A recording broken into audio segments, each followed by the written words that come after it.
Hi, My 105.3. Who's this? This is John Armstrong with The Good Catholic. Yeah, hey, how you doing, John? How are you?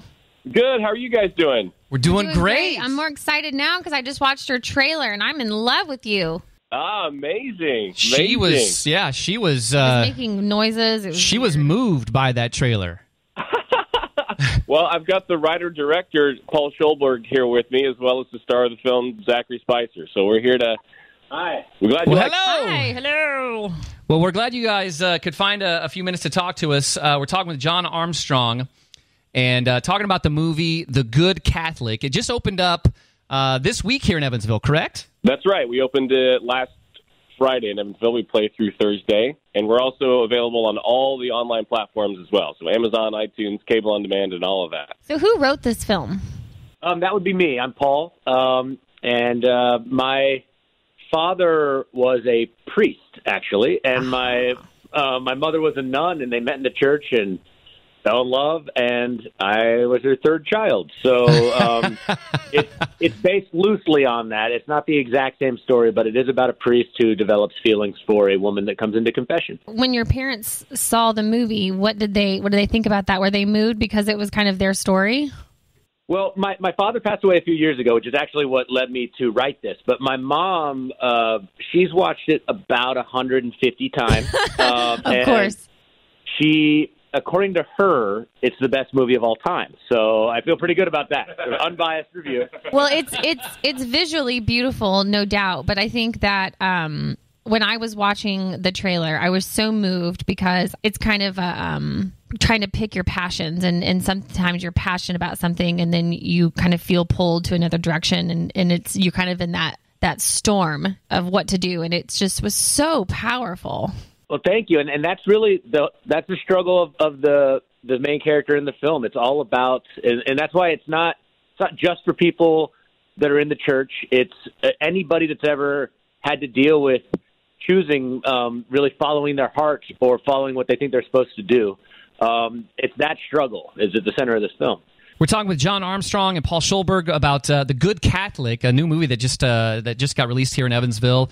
And John, I want to talk to you for a minute. I mean, you're a local guy. You went to IU, and you've got this new production company.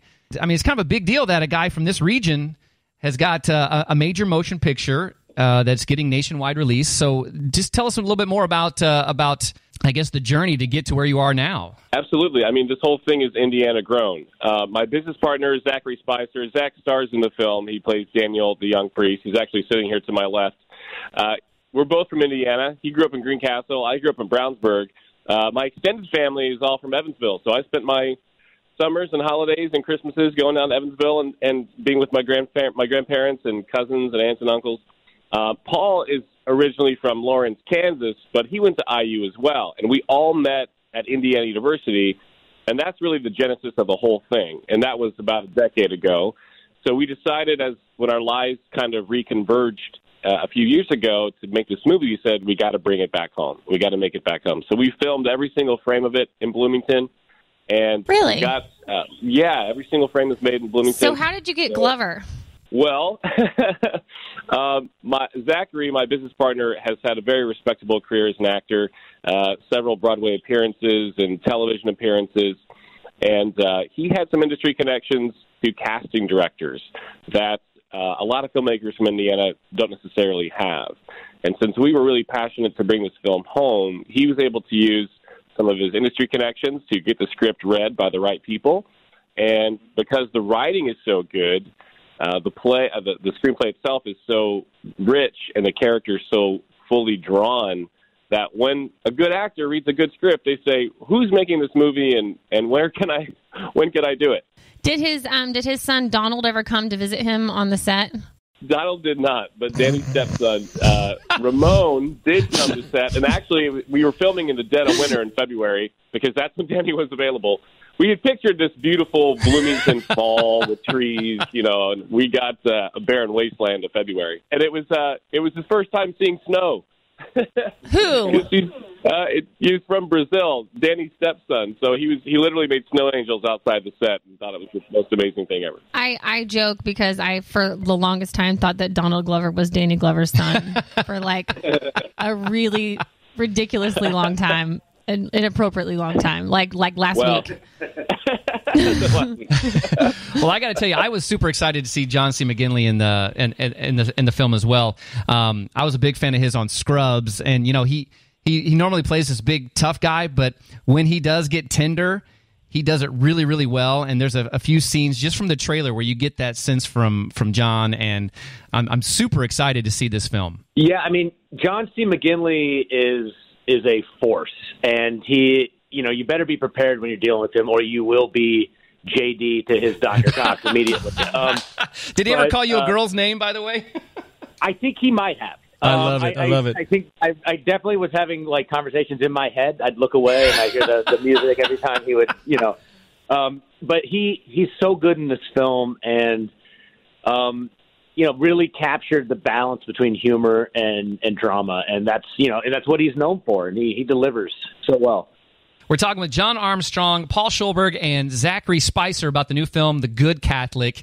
Again, it opened up. It's playing here in Evansville. At Showplace on the east side, and then it's also playing in Jasper. Is that correct? Yeah, that's right. That's right. And how long is it going to be running here in town? Just until Thursday. Oh, like Thursday of this week. This week, yeah. They do what's called with independent films, oftentimes they do a day and date release, which means it's in theaters for a limited time, so you can go have that theatrical experience if you want, but it's also online at the same time, so you can watch it in the comfort of your own home. Well, I tell you what, I mean, I think once people see this trailer, and I would recommend everybody at least go look at the trailer, it really is a well done. It's just it looks like a really good film, and hopefully, Stacey, you and I can get out to see it this week. If not, I'm pumped. I'm telling you. If people can't make it to the theaters, tell us again where they can find it online. Yeah, on all streaming platforms. If you're at Amazon, an iTunes, a cable on demand, a DirecTV, or whatever your poison is, it'll be online right now. And then it'll be in select Walmarts on Blu-ray DVD in October. Oh, wow. That's great. Yeah, no kidding. Yeah, and it's the first project of several that we have lined up for the state of Indiana. Our film companies, I just moved back to Indiana. We're committed to making Indiana movies and trying to revitalize the film industry here in a way that it hasn't seen in a long time. In the Midwest, for sure. Hope. Yeah, we have 6 films lined up for Indiana, and one of them, if all the stars align, we're going to make in Evansville next fall.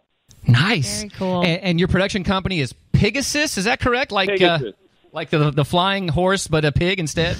Yeah, this is Zach Spicer. So it's actually taken from. I'm a big literature buff, and it's taken from. If you open up any John Steinbeck novel, there's a little pig with wings written on there. And somebody asked him a long time ago about what that symbolized, and he mentioned that it was a symbol for a lumbering soul that was striving to fly, didn't have enough wingspan, but plenty of intention. So I figured that was a really good metaphor for a bunch of people who had never made a movie before that were trying to do it in Indiana. That's great. I bet you guys are just so grateful, and I can't imagine how you feel right now just being in this place that you've probably never been before, as filmmakers, and it's exciting. Yeah, definitely exciting times for you guys. Thank you so much. Yeah, we're over the moon, and hopefully it's the first of many. John Armstrong, Paul Schulberg, and Zachary Spicer. The film is called The Good Catholic. It's available now over at Showplace and in Jasper, and then also available all over the place online. Thank you so much, guys, for talking to us this morning. Thank you, guys. Thanks a lot. Have a good morning. Great job. See you guys.